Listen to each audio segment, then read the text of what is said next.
We know that Kepler-Newton type two-body systems have elliptical orbit solutions. That is, it forms a closed ellipse. If it starts from the point A, then it returns back to the same point A.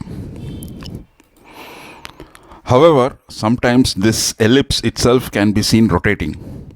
This is called apsidal precession. The semi-major axis was initially located at A. In the next cycle, the semi-major axis has moved to a new point B, and in a further cycle, it has moved to the point C.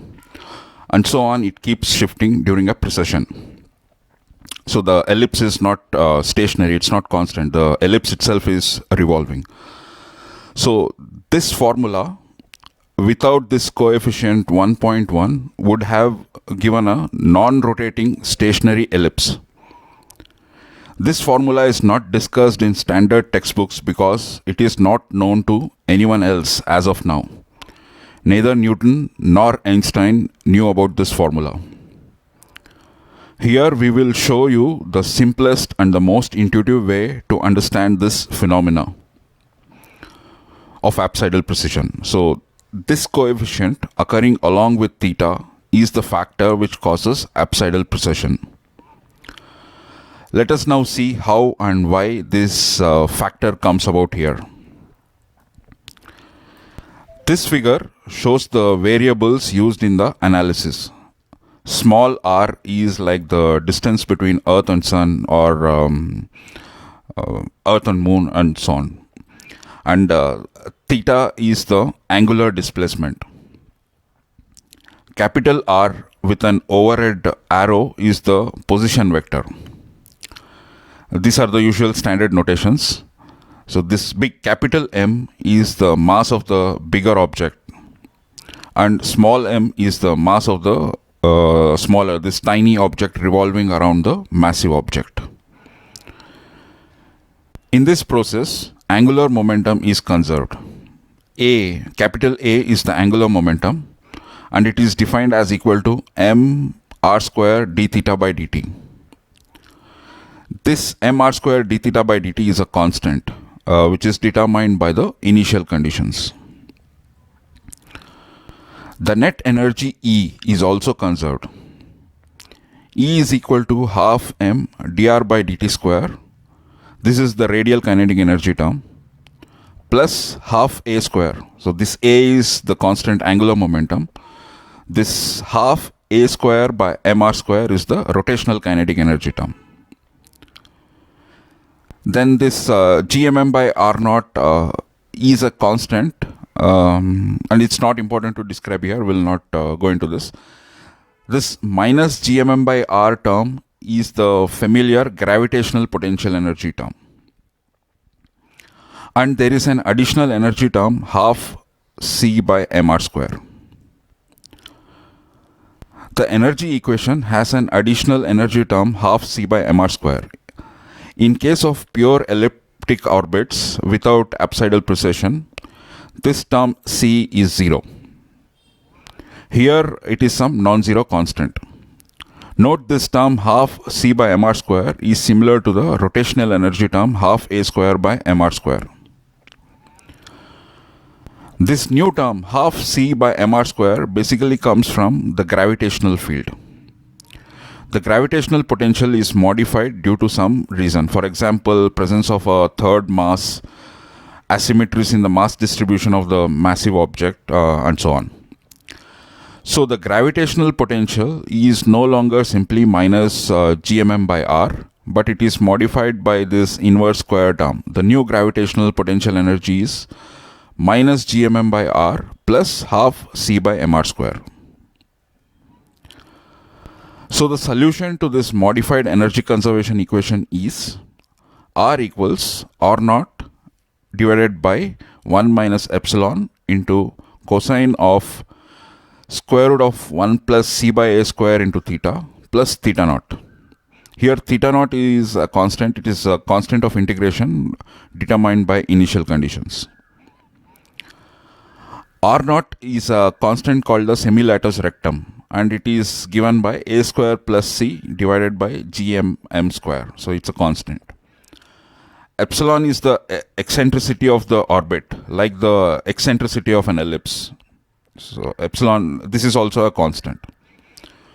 The formula r equals r naught divided by 1 minus epsilon into cos of square root of 1 plus c by a square into theta plus theta naught. This formula is a lot similar to the usual elliptic orbit solution, but with one key difference. The angular variable theta here is associated with a constant coefficient, that is the square root of 1 plus c by a square. When c is 0, this formula just becomes the equation of an ellipse. When c is not 0, this theta coefficient leads to apsidal precession. So this factor is called the apsidal precession factor. This factor depends on both the angular momentum value A and the factor C coming from the modified gravitational potential. The system of two conservation equations, that is the angular momentum and energy conservation, is equivalent to this one force balance equation. d square by dt square of vector r, that is the acceleration of the smaller mass, is determined by two force factor. One is the familiar gravitational force term minus gmm by r square directed along r cap, or the radial direction along vector r, and this additional term c by mr cube. This c by mr cube force factor is coming due to the modified gravitational field. Newton had in fact anticipated this inverse cube force in his theorem of revolving orbits, but neither him nor the scientists who followed him fully realized the potential of this term. If the basic revolution is considered as positive in the anticlockwise direction, then a positive c value implies a retrograde or a clockwise precession, that is precession in a direction opposite to the basic revolution. And a negative c value implies a prograde or anticlockwise precession, which is precession in the same direction as the basic revolution. Suppose theta not equal to 0 in this formula. So the initial condition is theta not equal to 0. So then at theta equals 0, we get r equals r naught by 1 minus epsilon. Because cos 0 is 1, so r naught by 1 minus epsilon. This is the length of the semi-major axis. We will again get this length r equals r naught by 1 minus epsilon when this term square root of 1 plus c by a square theta equals 2 pi. Because theta not equals 0, cos can become 1 again at 2 pi. Cos 2 pi is 1. So this factor inside cosine function 1 plus c by a square theta must be 2 pi. That means theta is not 2 pi. It does not complete one whole revolution, or it completes a little more than a revolution. So whatever, that theta is now 2 pi by square root of 1 plus a square, to get back the same semi-major axis length, r equals r naught by 1 minus epsilon. So the semi-major axis in this case has precessed by this angle in one cycle, that is 2 pi by square root of 1 plus c by a square minus 2 pi. So this is the angle by which the semi-major axis has precessed in one cycle. So, and this gives the rate of precession also. So when the c value is positive, we saw that we get a retrograde or clockwise precession. The precession is in the same direction, is in the direction opposite to the basic revolution. So the basic revolution is anti-clockwise, shown by this small black arrow. The object starts at A and goes around in an anti-clockwise manner like this. While the precession is shown by these dotted orange arrows is in the clockwise direction. First, the semi-major axis is located at A, then it shifts clockwise to location B, then it shifts again to location C. So it keeps shifting in this clockwise fashion in each cycle. This precession is because the coefficient of theta in the solution is greater than 1. Here the coefficient is 1.1, and we have used a large eccentricity 0.8 because the figures have more visual clarity with high eccentricity. So this coefficient greater than 1 implies a retrograde precession, as shown in this figure. When the C value is negative, we get a prograde or anti-clockwise precession. That is, precession is in the same direction as the basic revolution. So the basic revolution is anti-clockwise, shown by this small black arrow. The object starts at A and goes around in an anti-clockwise manner. So the precession shown by these dotted orange arrows is also in the same anti-clockwise direction as the basic revolution. First, the semi-major axis is located at A, then it shifts anti-clockwise to B, then it shifts anti-clockwise to C. So it keeps shifting in this anti-clockwise fashion in each cycle. Here the coefficient of theta in the solution is less than 1. We have used 0.86 here. 0.86 is the coefficient of theta.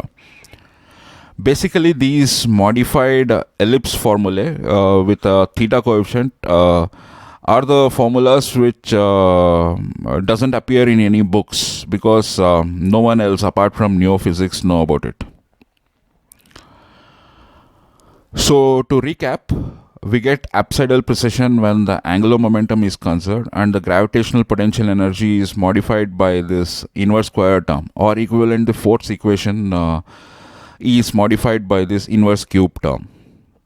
So under this modified gravity conditions, we get precessing orbits, which are almost same as elliptical orbits, but with a theta coefficient, which causes the precession. In the case of ellipse, there is no coefficient of theta; it's just 1.